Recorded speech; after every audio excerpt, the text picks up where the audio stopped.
नमस्कार दोस्तों, आप देख रहे हैं मुकरैक चैनल। मैं दीपक कुमार। आदिवासी भूमि बचाओ मिशन के तहत कार्य कर रहे दलित आदिवासी नेता जो कि छत्तीसगढ़ गोंडवाना गौड़ महासभा के प्रदेश अध्यक्ष रमेश शर्मा, जिन्होंने आदिवासी भूमि बचाओ मिशन के तहत आदिवासियों की भूमि को बचाने के लिए दर्ज कराई आपत्ति, जिनसे आज हमारे मूकनायक के पत्रकार हुए रूबरू।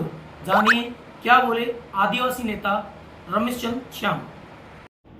नमस्कार, मैं मूकनायक से गौतम बालमुंद्रे।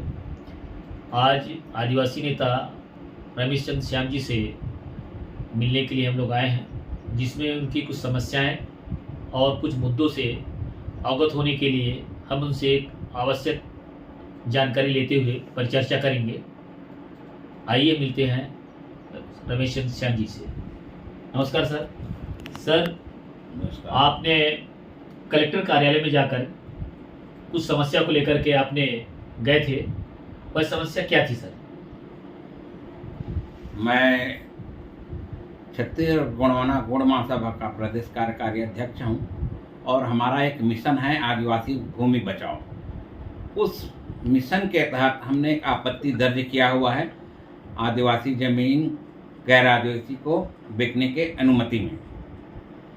इस संदर्भ में मेरे को ब्रिज कुमार साहू निवासी चिंगराजपारा ने मेरे घर में आकर धमकी दिया है कि भाई आप आपत्ति करने वाले कौन होते हो, आप आपत्ति क्यों किए हो, आपत्ति वापस लो, नहीं तो परिणाम भुगतने के लिए तैयार रहो। इस तरह से मुझे धमकाया है और उनके साथ 4-5 आदमी भी थे। आदिवासियों की ज़मीन को गैर आदिवासियों के द्वारा क्रय की जा रही है, इस प्रक्रिया के बारे में आप क्या कहना चाहेंगे, क्या राय रखते हैं, इससे आप अवगत कराइए। आदिवासियों की जमीन गैर आदिवासियों के द्वारा सामान्य नियम के तहत नहीं खरीदी जा सकती, लेकिन कलेक्टर के अनुमति से बेनामी तरीके से आदिवासियों की जमीन लूटी जा रही है।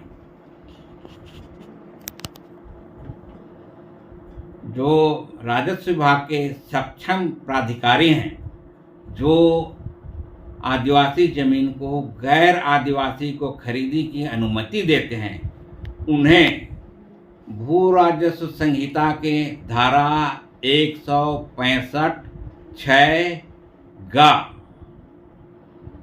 एवं स्पष्टीकरण ख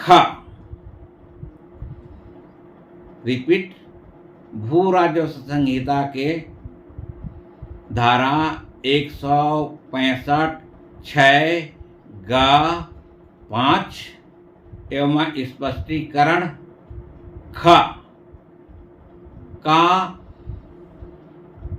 सम्यक अध्ययन और अनुपालन करना चाहिए, क्योंकि इस धारा के तहत आदिवासी भूमि को गैर आदिवासी को अनुमति देने के पूर्व अनुमति प्रदान करने वाले को यह तय करना है कि यह संपत्ति बेनामी तो नहीं है। अब ये सब की जिम्मेदारी आदिवासी जमीन को गैर आदिवासियों को विक्रय करने की अनुमति देने वाले अधिकारी, सक्षम प्राधिकारी, तहसीलदार, कलेक्टर के ऊपर है। और उन्हें यह भी बताना चाहिए कि यह इस तरह का लेन देन संज्ञेय अपराध है। उनको समझाना चाहिए कि बेनामी निषेध अधिनियम 1986 संशोधन 2006 के तहत बेनामीदार को जो दूसरे के पैसे से अपने नाम पर जमीन खरीदता है, उसको 7 साल की सजा, जमीन के मूल्य के 25% तक जुर्माना, दोनों में से एक या दोनों, हो सकती है। इस तरह की बातें सक्षम प्राधिकारी को समझाना चाहिए और उसको जांच करना चाहिए, और ऐसे आदिवासी क्रेता जो दूसरे के ज़मीन अपने नाम पर खरीदते हैं और गैर आदिवासी को बेचते हैं, उनको भी ये ध्यान में रखना चाहिए कि हमें इस तरह की सज़ा हो सकती है।